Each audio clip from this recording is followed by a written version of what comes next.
Alright guys, time to grab back again today. Hope you're all doing well and enjoying your day so far. With the CDL coming out with a very controversial rule set just a couple of days ago, Scump has a reaction to the online portion of it where he's not potentially happy about that future going forwards, but also Dashy fixing his sleep schedule and getting up at the crack of dawn to prepare for scrims for OpTic sectors. Very much intriguing your thoughts in the comment section below. If you enjoyed the video, hitting that like button is the best thing you can do to help this channel reach new people, and please consider subscribing as well if you have not yet already. Firstly, this is some COD World War II Vanguard. Talked about this a couple of days ago. Rumours that, well, ranked play is going to be arriving here into Season 2. I mean, look at this helmet. I guess this is a World War II helmet right here with the Call of Duty World League on. Just beautiful stuff. I don't think we're going to get anything like that in this game, but I suppose we shall see. Still, Season 2, apparently it's going to be arriving. I guess that aligns relatively well with, well, hopefully at least it's a launch of Season 2, because I'm pretty sure last time it's, I mean, as he says, in right here, so maybe it's not guaranteed it's going to come at the start of Season 2, because last year I think it came like middle or towards the end of February or something, like even after the CDL actually launched. Like, you know, there's no reason in the world why ranked play should come after the actual season begins, which of course is the start of February, but even the kickoff classic on the 21st of January, you'd want ranked play to be in the game for then. Still, will that make the game playable? I'm not really sure it will, but it should still do some positive things. Hopefully it's actually a good ranked play system as well with Elo and stuff, so apparently it is at least on the horizon,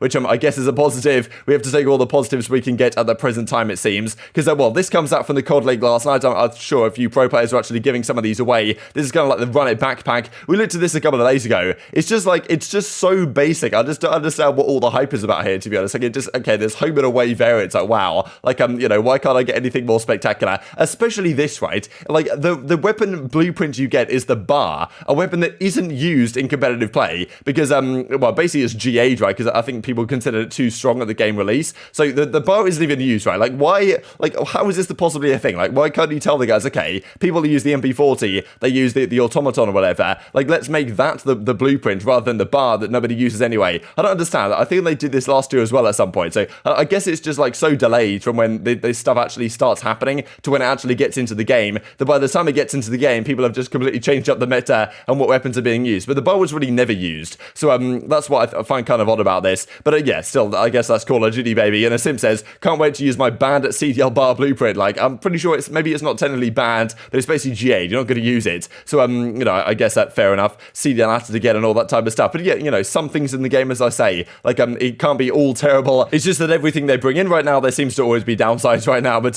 you know, maybe not all that surprising. This also I wanted to mention, given we're on the discussion of GAs, that well, as Chrome pointed out right here, the unofficial Vanguard GA list version 1.0. It's not all that much that is known right now, but there is certainly a few things. The PPS 8 seemingly out of there, like sniper rifles, one allowed per team right now, so this is kind of what the pros are using at the present time. These are some of the attachments that are gone, so I mean, yeah, maybe the bar is actually straight up banned, given it's not here in the gentleman's agreement list, but yeah, clearly none of the pros are using it anyway. So yeah, these are some of the attachments that are gone. Then we've got throwables, gammon bomb, the smoke grenades out of there, bombing run, this type of stuff apparently added recently as well. So yeah, definitely a few things not already as chaotic as it was last year, right, in terms of the GA list. I suppose that may continue to happen over time, but we shall see. But I mean, still, it's not absolutely out of control. There is also some other things, of course, in the European challenger scene in the Latin America region, that being the STG is gone, and also I'm pretty sure in Europe you're only allowed to use like 2 smokes or something in Search and Destroy. So we'll see how this one develops over time, but let's talk about this rule set that the CDL came out with a couple of days ago, at least the format that they decide to announce. It's, well, definitely I thought there was some positives, but as I say, like, generally there's some positives, and then, well, a fair few negatives as well, right? Switching the LAN events or the major events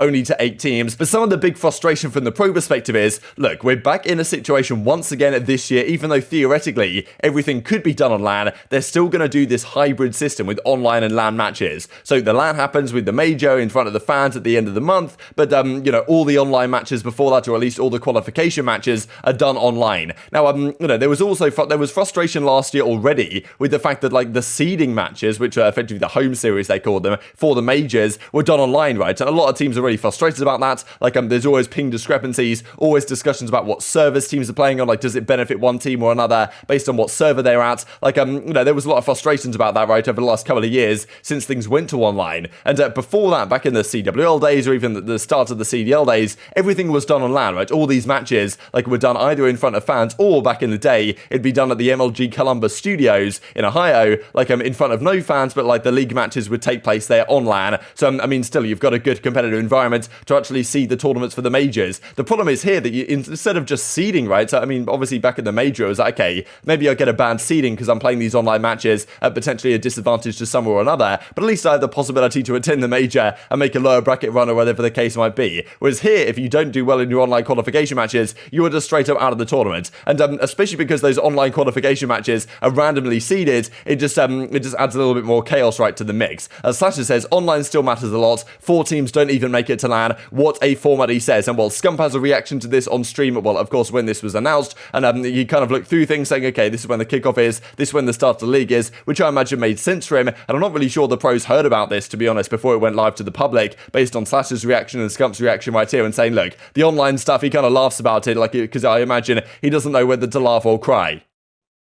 Where did they release the COD thing? The COD format. 21st to the 23rd, we have the Kickoff Classic. Yeah. And then the league will start February 4th to the 6th, being played online. Yeah! Yeah, baby! Wait, is anyone streaming? Yes, Yeah. I am live. All right. Yeah. Run it. What's going on, brothers? I'm good to go whenever. As you can see right here, for example, back in May 2021, where finally everything was getting back to LAN in the COD scene, there was a lot of hope that going into this season, pretty much everything was going to be done on LAN. Like, they were going to do, I don't know, Texas or whatever, maybe they'd do some, like, LAN events for the actual regular league play matches to get the qualification through, but maybe some of the pros knew about this early on, it's tough to say, just because all the Los Angeles Thieves guys, they're moving out to LA. Now, I don't know if that's a good internet situation for them. Maybe the CDL servers are better nowadays, but if you're a LA Thieves fan, I'd be somewhat concerned that all these online qualification matches that they're going to be playing from LA, they might be playing at an internet disadvantage to some of the Texas teams with some closer servers, or at least some servers that tend to be better coordinated for Texas, which is generally why all the teams have moved there the last year or so. LA Thieves were even there last year, now they're back in LA. So it is always an interesting one. It would have been much better in theory for those guys maybe to just fly out to like the LAN League event or whatever it was going to be going on, and then like fly out to the major as well, even though I guess that would have been a lot of back and forth, so maybe they kind of knew this was coming. And to be honest, I think this could have been predicted, but from the pro side, it's very frustrating playing all these online matches. It might not keep these pros incredibly engaged for a long period of time, especially a guy like Scump, who of course could dip out at any point if they're not playing all that much in a LAN environment, right? Because the pros love it, they want to play in front of fans, even if there's no fans, they just want a fair environment and a level playing field, but online doesn't necessarily provide that all the time, especially when some really important qualification matches that if you lose, you might be out of the major and not even get to play on LAN are dependent on it. So definitely, not exactly an ideal situation. Wanted to mention this as well from the Hex front, because he did a vlog, I'm pretty sure it was yesterday's vlog, or maybe the day before's, and I was actually really surprised, and he seemed surprised as well, actually, as you'll see at the start of this video, that Dashy was in the Hex quarters at like 8 AM, getting on and grinding. Now, I wonder if this is, I guess this is a motivation thing for himself, and of course, like he said, he feels much more productive getting up that early and doing things, which is 100% true, but maybe this is some sort of instigation from Rambo or whoever, like I'm just kind of getting him in this mindset, right? But I thought this is really cool to see, that because there's been a lot of talk about, okay, Dashy, he wakes up too late, doesn't turn up to scrims on time, all this type of stuff, and now he's getting to the Hex quarters first out of anyone, getting up and practicing early on, so he can actually be ready and warmed up when they have time to play scrims. Good morning, oh my goodness, and welcome to yet another vlog. Luke, who is working so hard in the morning.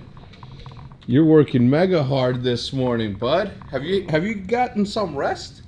I actually just got here like 30 minutes ago. I'm actually on a morning schedule, no troll. Are you really? Yeah, so like the past 3 days I've gone here like at 8 AM. I actually love it, like this schedule right here. I know this is some grown man right here. It is. One, I'm getting breakfast in. I feel like I'm like hella productive in the morning, and then also like for scrims I'll be like warmed up. I'll be all there.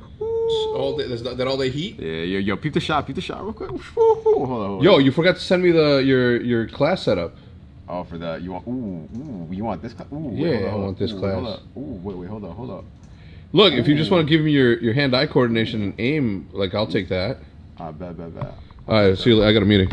Got a super early meeting today, and by early I mean 9 o'clock. So I just found this tweet from back in November, right, when of course it was initially coming on, that Rambo was going to be joining the team alongside Hex and Hastro, and as Dashy's mother says, you rock Rambo, I know my boy's in great hands, right? And that was kind of some discussion between Hex and Rambo as well, that like, if any of these guys are slacking off and not performing how they need to, at least not turning up on time, or any of these issues, like, let me know, like, let Hex know, and Rambo's like, can feel free to find them and all that type of stuff. So, seems like that's not going to be an issue anymore. Dashy seems to have got his schedule in order, which of course is fantastic news, I guess, if you're an OpTic fan, because I mean, if Dashy's super motivated and ready to go, that's a scary sign, because that has always been the question around Dashy and really the OpTic team in general the last couple of years, if they can keep their motivation up playing these online qualification matches, because well, Scump in his reaction didn't seem all that happy about it, to be honest. This I also wanted to mention just because it was hilarious from Methods. Maybe this is the way to put pro players in the game, you know, Krampus equals Crimsix, right? Because you know, Krampus of course thankfully removed, as we discussed earlier today, but this was a phenomenal clip that came up from Crimsix's stream. He was kind of talking about the way he's playing this Chal or whatever it was right here, and Zuma was spectating him, and he gets a nice little like 3-piece in the final round, and he says some things to Zuma about the fact that, okay, like if you just watch my stream for free, then you know, I'm gonna be sending my lawyers after you. And then he's teaming with Kyler right in this, of course Huke, like and they had all the drama last season about, okay, like Huke was like defaming Crimsix, and Crim was gonna get his lawyer on him, and all that like crazy drama that was going down, and he says to Huke like you know, I'm gonna get my lawyer on you, Zuma, isn't that right, Kyler? And Huke's like, yeah, okay, he does actually have a lawyer. I'll share this clip just to close things out, but hope you guys enjoyed the video. If you did enjoy it, hitting that like button, tell those YouTube gods this is a good video, others like you should see it as well, and help grow the competitive Call of Duty community. Thanks for watching as always, take care, and I will see you next time. I think they're pushing field, careful. Yeah, push me, I got one. Push you, dude. I'm pushing fast. Last guy probably top. Yes. It's in there. Oh! Yo, that's a good rebound, dog. That is a good. Yo, Zuma. That is a good rebound, baby. Stuff my hold cock. Okay, if you're gonna watch my stream on your stream, you're gonna give me royalties, mother. Or else you're gonna hear from my lawyer. Isn't that right, Kyler? I mean, yeah, that is true. I mean, that was the truth. For sure. I'm not wrong.